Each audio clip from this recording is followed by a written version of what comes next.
Bonsoir à tous, merci de nous choisir pour vous informer à la une de l'actualité. Des jeunes de Massanta résidant à Conakry ont rendu publique une déclaration commune ce samedi à la Maison de la Presse dans laquelle ils disent avoir le regret des violences enregistrées dans cette préfecture. Vous les entendrez dans ce journal. L'artiste Téné Diawara est interdite de scène par l'agence guinéenne de spectacle jusqu'à nouvel ordre. Les raisons de cette décision, c'est dans un instant. Les adversaires du seul club représentant de la Guinée en campagne africaine sont désormais connus. Les Rouges et Blancs de Matam sont logés dans le groupe C. La réaction des encadreurs du dit club, c'est dans cette édition d'information.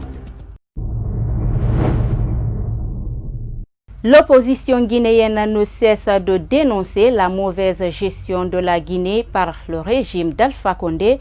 Ils accusent les autorités de Conakry de vouloir instaurer la dictature à travers le troisième mandat. Ibrahima Sori Bari, reportage. Alpha Condé est investi pour un troisième mandat contesté en Guinée. Mais des opposants continuent à brandir la victoire de Cellou Dalein Diallo, son principal opposant. Ils estiment que ce nouveau mandat est illégal. Le président du parti Union guinéenne pour la démocratie et le développement IGDD a exprimé son souhait. En tant que Guinéen d'abord, je vais dire que mon souhait serait que, au-dessus de toute querelle politique, au-dessus de tout intérêt égoïste, de tout intérêt partisan, que Alpha Condé, après avoir usurpé la victoire de El Hadj Mamadou en Cellou Dalein Diallo, qu'il pense d'abord à la Guinée et qu'il soit au-dessus de la mêlée, qu'il prenne des Guinéens conscients de la tâche, de la fonction ministérielle, conscients qu'ils viennent pour développer le pays. Le scrutin du 18 octobre 2020 a été suivi d'arrestations des opposants. Détenus à la maison centrale de Conakry, certains ont été placés dans des cellules isolées. Ces politiciens déplorent cet acte. Nous pensons que si vraiment l'acte fort qui devait effectivement montrer à tout le monde que la main tendue est réelle, c'est de ne pas continuer à persécuter l'opposition. L'opposition a son rôle dans tous les pays. Le décès de Rosi Bamba du parti UFDG en prison continue à faire couler encre et salive. Malheureusement, M. Bamba est resté en prison. Il a attrapé quelque chose et on vient nous dire que c'est une question de cirrhose de foie. Mais écoutez, nous ne sommes pas des médecins, mais nous avons beaucoup de gens qui sont en médecine, qui nous ont dit et qui confirment la cirrhose ne tue pas comme ça de but en blanc. Vous avez la cirrhose aujourd'hui, demain vous mourrez. Non, ça ne se fait pas. La mission principale que le peuple de Guinée attend de la nouvelle mandature d'Alpha Condé est de gouverner le pays autrement. Un défi difficile à relever, disent ses opposants.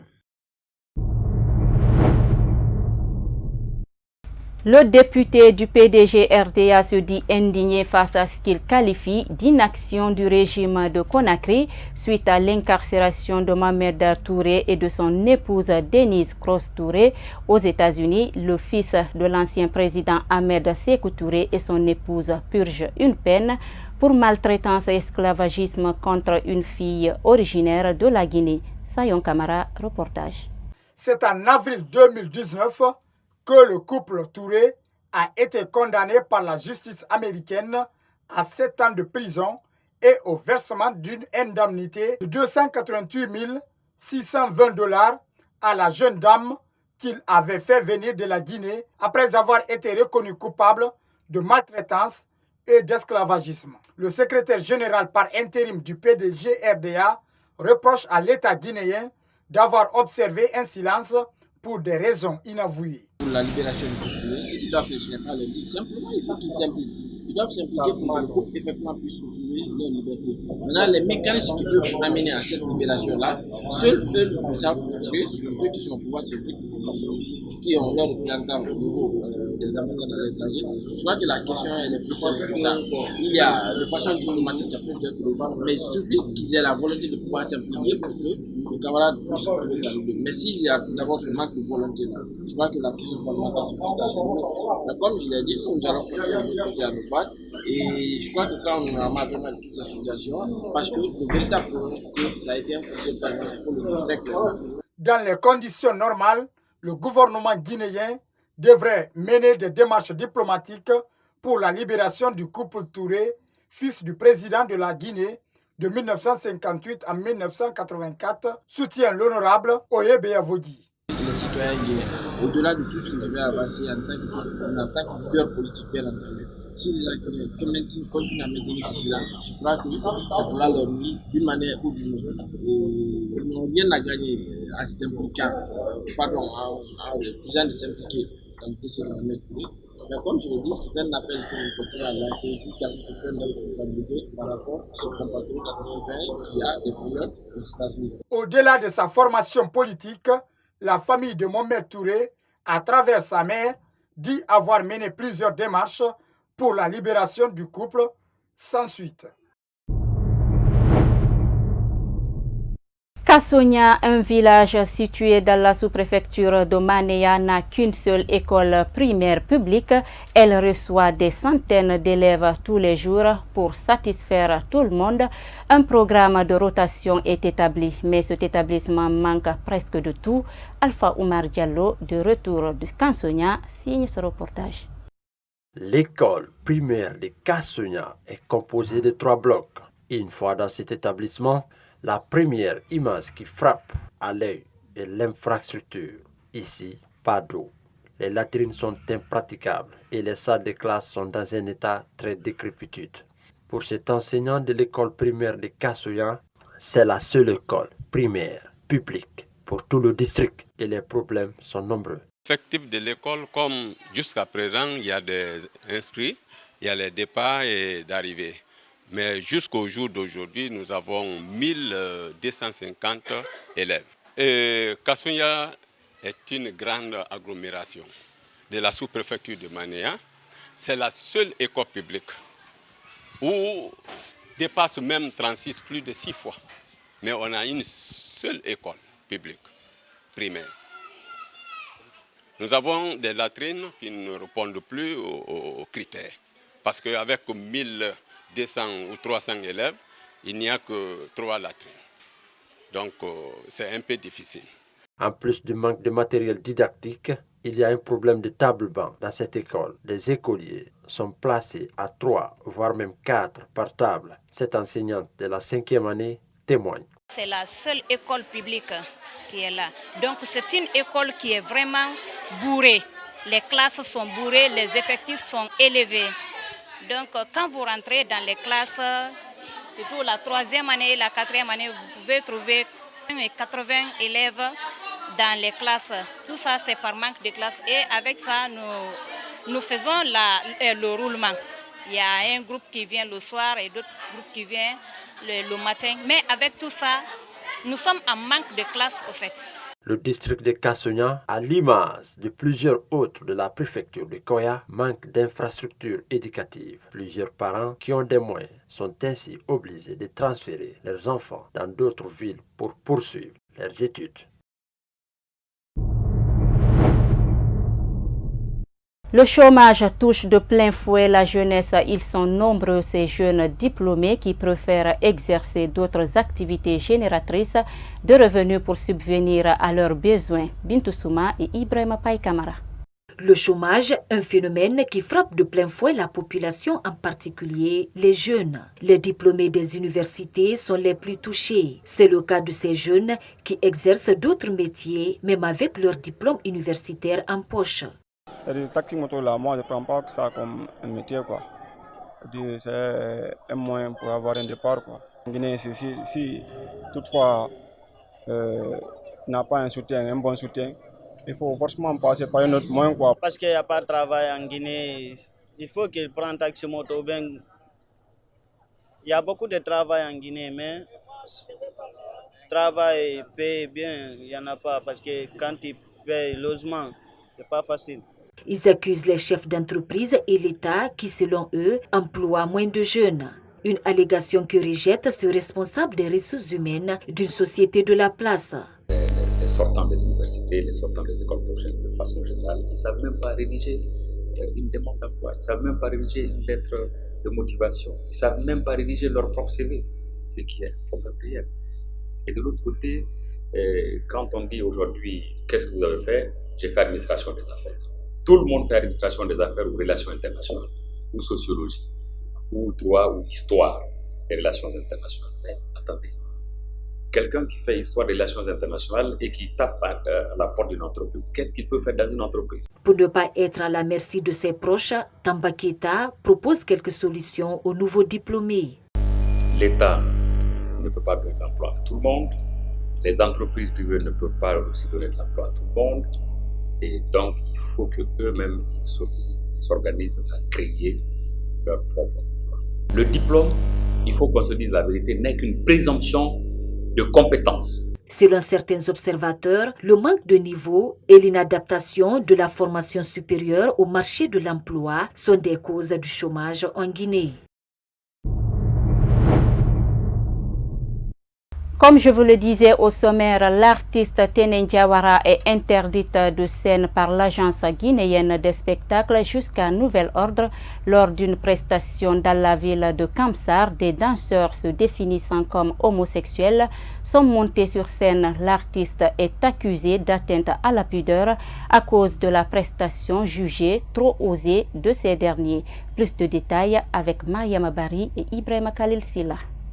La prestation des danseurs de l'artiste Tenen Diawara, surnommée la Reine de Bagna, jeudi dernier à Kamsar, n'a apparemment pas été du goût des responsables de l'agence guinéenne du spectacle. L'AGS a décidé non seulement de suspendre l'artiste, mais également de porter plainte contre elle pour atteinte à la pudeur sur scène. Le manager de l'artiste explique les circonstances des faits. On avait un petit danseur avec nous qui s'appelait Zima Zima. Donc au moment où il y avait plus de show dans le concert et le public était chaud, il y avait trop d'engouement et avec le son Fatara, le petit il a juste soulevé son pyjama et il fait monter ses fesses au public et puis il n'était pas quand même nu, il portait son fétiche.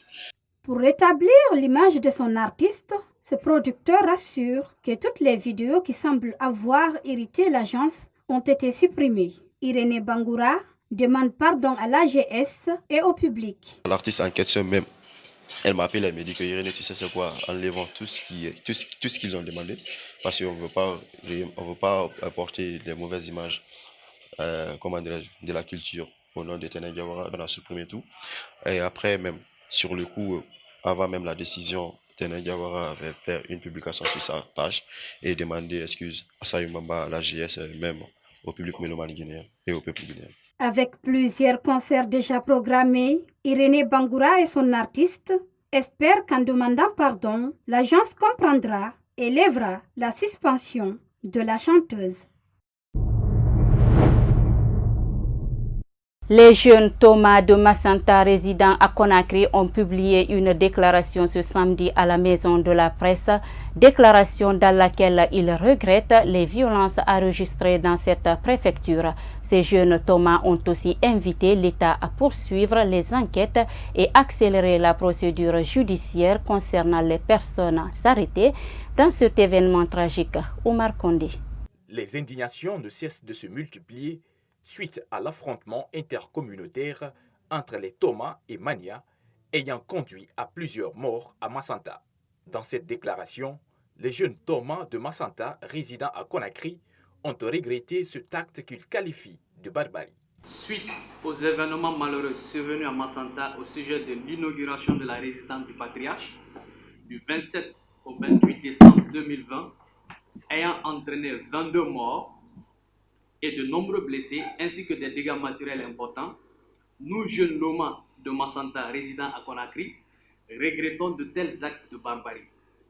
Nous adressons nos condoléances les plus attristées aux familles endeuillées et souhaitons un rétablissement rapide aux blessés. Ces jeunes ont lancé une mise en garde à l'encontre de ceux qu'ils traitent de vouloir falsifier l'histoire de la fondation de Massanta. Nous constatons un paradoxe à Massanta. Une communauté qui revendique les statuts de fondateur d'une ville où ses arrière-parents ont été accueillis avec hospitalité. Or, la chefferie traditionnelle ne s'acquiert pas par les armes, ni par l'intelligence ou les moyens. Elle se transmet par héritage de père aux frères et fils ou à défaut aux neveux. les jeunes Loma de Massanta résidant à Conakry mettent en garde ces personnes contre toute falsification de l'histoire de la fondation de Massanta. Les jeunes Thomas résidant à Conakry ont aussi invité les Thomas Mania à une confrontation intellectuelle pour éclairer la lanterne de l'opinion sur l'histoire de la ville. Le Oroya AC de Conakry, seul représentant de la Guinée en campagne africaine, connaît désormais ses adversaires en phase de poule de la Ligue des Champions. Les Rouges et Blancs de Matam sont logés dans le groupe C à l'issue du tirage au sort effectué le vendredi 8 janvier au siège de la CAF au Caire. Ibrahima Diallo pour plus de détails. La Confédération africaine de football a procédé ce vendredi au tirage au sort de la phase de groupe de la Ligue des Champions. Logé dans la poule C, le Oroya AC croisera le fer avec le Wydad de Casablanca, les Angolais de Petro Atlético et les Sud-Africains de Kaizer Chiefs. Nous connaissons nos adversaires, ce n'est pas des inconnus pour nous. Donc nous les respectons et nous avons toutes les chances d'être qualifiés. Pour espérer une qualification en quart de finale, le directeur général du club donne des stratégies. Tous les matchs chez nous, nous devons les gagner. Ça, c'est un premier point. Et nous allons tout faire pour aller chercher des points à l'extérieur. Amadou Bangoura regrette de voir un seul club guinéen dans cette phase de poule. Je ne suis pas satisfait de la situation que nous soyons les seuls représentants guinéens. Parce que ce n'est pas bon pour notre pays, pour notre football, ce n'est pas bon. Pour l'équipe nationale, ce n'est pas bon. Je lance un appel, encore une fois de plus, qu'on se rapproche, au lieu que chacun joue de son côté, qu'on fasse un échange de compétences. Le champion de Guinée en titre recevra Petro Atlético d'Angola le 13 février prochain au stade du 28 septembre de Conakry.